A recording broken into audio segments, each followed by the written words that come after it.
नमस्कार, मेरा नाम है आशीष जायसवाल और पिछले वीडियोस में हम लोग पढ़ रहे थे एक नए चैप्टर की शुरुआत की थी जो कि आधुनिक भारत का इतिहास इसी से रिलेटेड था। और इसमें हम लोग जो है हम लोगों ने पढ़ा था ब्रिटिश सरकार का बढ़ता नियंत्रण। और इसी में हम लोगों ने जो है ब्रिटिश शासन का प्रशासनिक ढांचा, नीति और उनका प्रभाव पढ़ा था। किसान नागरिक विद्रोह, ये सारी चीज़ें पढ़ी थी। कूका विद्रोह पढ़ा था, राम सिंह कूका जो कि हम कह सकते हैं जिसका नेतृत्व कर रहे थे। और आज जो हम लोग शुरुआत करने वाले हैं पागलपंथी विद्रोह से, जो कि 1840 से 1850 ईस्वी के बीच में हुआ।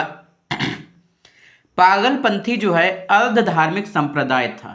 ठीक है, तो पहला क्वेश्चन क्या बनेगा, पागलपंथी था क्या। अगर क्वेश्चन आपसे पूछा जाए कि पागलपंथी क्या था, तो ये अर्ध धार्मिक संप्रदाय था जो भारत के उत्तर पूर्वी भाग में सक्रिय था। ठीक है, उत्तर और पूर्वी भाग में सक्रिय था। सत्य, समानता और भाईचारे के सिद्धांतों के समर्थक थे। ये जो है सत्य, समानता और भाईचारे के जो सिद्धांत थे उनके समर्थक थे। 1813 में जो है पागलपंथी संप्रदाय के नेता करम शाह व उसके बाद टीपू ने जमींदारों के विरुद्ध काश्तकारों के समर्थन में विद्रोह कर जमींदारों के गढ़ों पर आक्रमण कर दिया। तो 1813 में क्या है, पागलपंथी संप्रदाय के नेता कौन थे, करम शाह और उनके बाद टीपू। 1813 में करम शाह और उसके बाद जो है टीपू ने क्या किया, जमींदारों के विरुद्ध जो है काश्तकारों के समर्थन में विद्रोह कर जमींदारों के गढ़ों पर आक्रमण कर दिया। और इसमें होता क्या है, इसमें जो है विद्रोह के समय टीपू की शक्ति जो है इतनी बढ़ गई थी कि उसने एक न्यायाधीश, मजिस्ट्रेट, जिलाधिकारी की नियुक्ति की।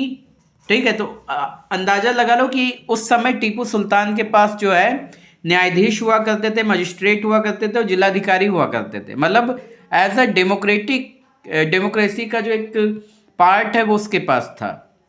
न्यायाधीश थे, मजिस्ट्रेट थे, जिलाधिकारी थे। और 1833 में विद्रोह को जो है कुचल दिया गया। इसके बाद जो है कूका आंदोलन होता है।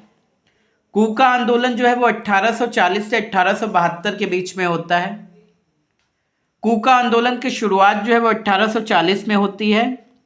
सेन साहब अर्थात भगत जवाहर मल द्वारा की गई थी। ठीक है, कूका आंदोलन की शुरुआत किसके द्वारा की गई थी, भगत जवाहर मल। किसके द्वारा की गई थी, भगत जवाहर मल के द्वारा की गई थी। इन्हें सेन साहब भी कहा जाता, सॉरी,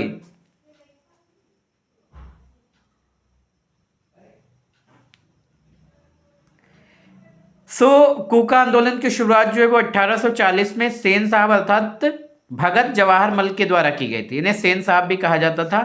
सेन साहब के अनुयायी बालक सिंह ने अपने अनुयायियों का एक दल गठित किया तथा उत्तर पश्चिम सीमा प्रांत के हजारा में अपना मुख्यालय बनाया। तो यहाँ पे क्या है, सेन साहब के अनुयायी कौन थे, बालक सिंह। सेन साहब के अनुयायी कौन थे, बालक सिंह। और इन्होंने जो है अपना एक दल गठित किया और उत्तर पश्चिम सीमा प्रांत के हजारा में अपना मुख्यालय बनाया। कूका आंदोलन का प्रमुख उद्देश्य क्या था, सामाजिक सुधारों में जाति और अंतर जातीय विवाहों पर लगे प्रतिबंधों को समाप्त करना, मांस और नशीली वस्तुओं का परित्याग करना शामिल था। तो जो कूका आंदोलन था उसका प्रमुख उद्देश्य क्या था, सामाजिक सुधारों में जाति और अंतर जातीय विवाहों पर जो लगे प्रतिबंध थे उनको समाप्त करना, मांस और नशीली वस्तुओं का परित्याग शामिल था। इसके अलावा जो है 1860 ईस्वी में जो है बालक सिंह की मृत्यु के बाद उनके शिष्य होते हैं राम सिंह कूका। ठीक है, तो बालक सिंह की मृत्यु कब होती है, 1860 ईस्वी में। उसके बाद उनके जो शिष्य होते हैं वो कौन होते हैं, राम सिंह कूका। इनके नेतृत्व में विद्रोह ने जोर पकड़ लिया। राम सिंह के अधीन कूकाओं का पहला विद्रोह जो है 1869 ईस्वी में फिरोजपुर में हुआ। तो राम सिंह के अधीन जो है विद्रोह कब हुआ, 1869 में। कहाँ हुआ? फिरोजपुर में। यह एक राजनीतिक विद्रोह था एवं अंग्रेजी राज को उखाड़ फेंकना इसका मूल उद्देश्य था। इसमें मद्य निषेध, गोमांस निषेध, वृक्ष पूजा, पुरुष और महिलाओं में समानता पर बल दिया गया। इसके बाद एक विद्रोह हुआ, भील विद्रोह। भील विद्रोह जो है ये 1818 से 1848 में, 1818 से 1848 भील जो हैं, भीलों ने महाराष्ट्र एवं राजस्थान में विद्रोह किया। तो इन लोगों ने कहाँ विद्रोह किया? महाराष्ट्र और राजस्थान। कहाँ किया? महाराष्ट्र और राजस्थान।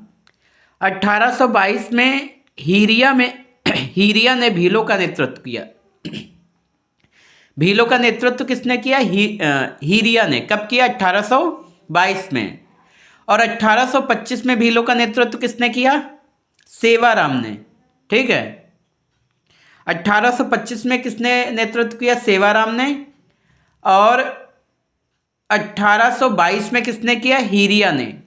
तो हीरिया ने 1822 में नेतृत्व किया और 1825 में सेवाराम ने किया। ठीक है, तो ये याद रखना है, 1822 में हीरिया ने, 1825 में सेवाराम ने।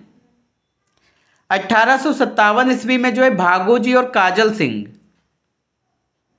नामक भील नेताओं ने अंग्रेजों से लोहा लिया। ठीक है, 1857 में किसने किया नेतृत्व ही कर रहे थे ये भी लोग, ये दो लोग जो 1857 वाले हैं, इसीलिए लोगों ने अंग्रेजों से लोहा लिया। तो ये भागोजी और काजल सिंह, भागोजी और काजल सिंह। इस आदिवासी समाज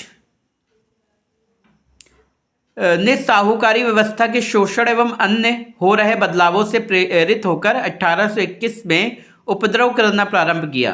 भीलों का नेतृत्व जो है दौलत सिंह कर रहा था। 1821 में इन्होंने क्या किया? उपद्रव करना प्रारंभ किया। और 1821 में जो नेतृत्व कौन कर रहा था? दौलत सिंह कर रहे थे। 1822 में हीरिया, 1825 में सेवाराम, 1857 में भागोजी और काजल सिंह। 19वीं सदी के अंतिम 2 दशकों में भील विद्रोह का नेतृत्व श्री गोविंद ने किया। ठीक है, 19वीं सदी के जो 2 दशक थे उसमें किसने किया? गोविंद सिंह ने किया। इसने आदिवासियों के सेवार्थ 1833 ईस्वी में संप सभा की स्थापना की। तो संप सभा की स्थापना किसने की? श्री गोविंद ने। कब स्थापना की? 1833 में, जिसके माध्यम से क्या हुआ कि भीलों को संगठित किया गया। मोतीलाल तेजावत को भील आदिवासियों में सर्वाधिक स्मरण किया जाता है। तो सबसे ज़्यादा याद रखा जाने वाला जो आदिवासी हैं भील में, वो मोतीलाल तेजावत हैं। कौन है? मोतीलाल तेजावत। गाड़ी हटा दो जाके जरा।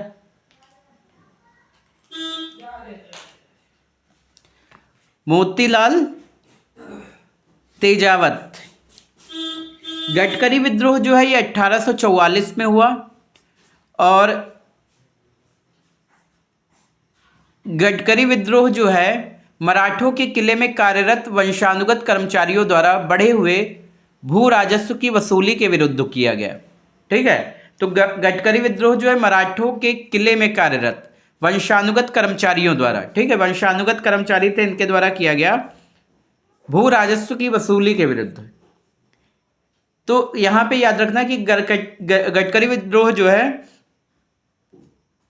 मराठों के किले में जो हम कह सकते हैं कार्यरत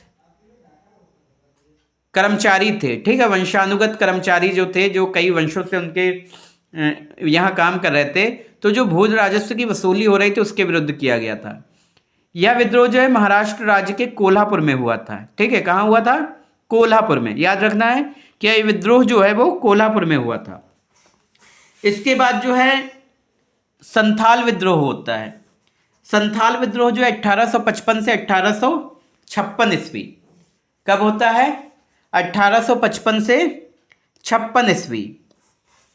आदिवासियों के विद्रोह में संथालों का विद्रोह सबसे प्रभावी था। तो ये जो है सबसे प्रभावी विद्रोह माना जाता है।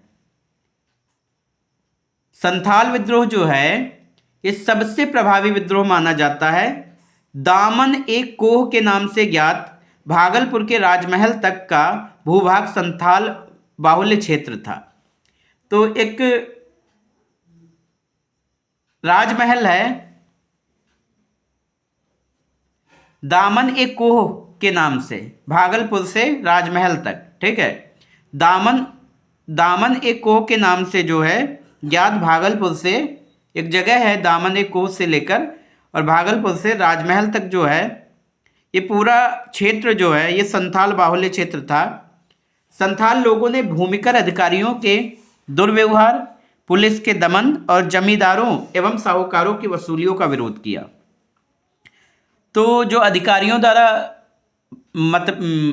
भेदभाव किया जाता था उसके लिए, या जो बैड बिहेवियर किया जाता था, दुर्व्यवहार किया जाता था, पुलिस के दमन और जमींदारियों एवं साहूकारों की वसूली के खिलाफ।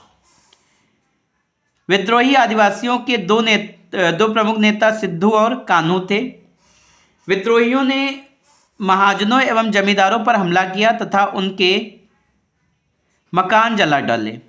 1855 ईस्वी में सिद्धू मार डाला गया और कान्हू फरवरी 1856 में मारा गया। तो ये दो चीज़ें हो सकती हैं कि सिद्धू को कब मारा गया और कान्हू को कब मारा गया। तो 1855 में सिद्धू को मार डाला जाता है और 1856 में कान्हू को मार डाला जाता है। तो ये दो चीज़ें होती हैं। इसके बाद जो हम लोग पढ़ने वाले हैं वो प्रमुख जनजातीय विद्रोह, ठीक है। इसको हम पूरा एक अलग वीडियो में कवर करेंगे। सो इतना अभी आपके लिए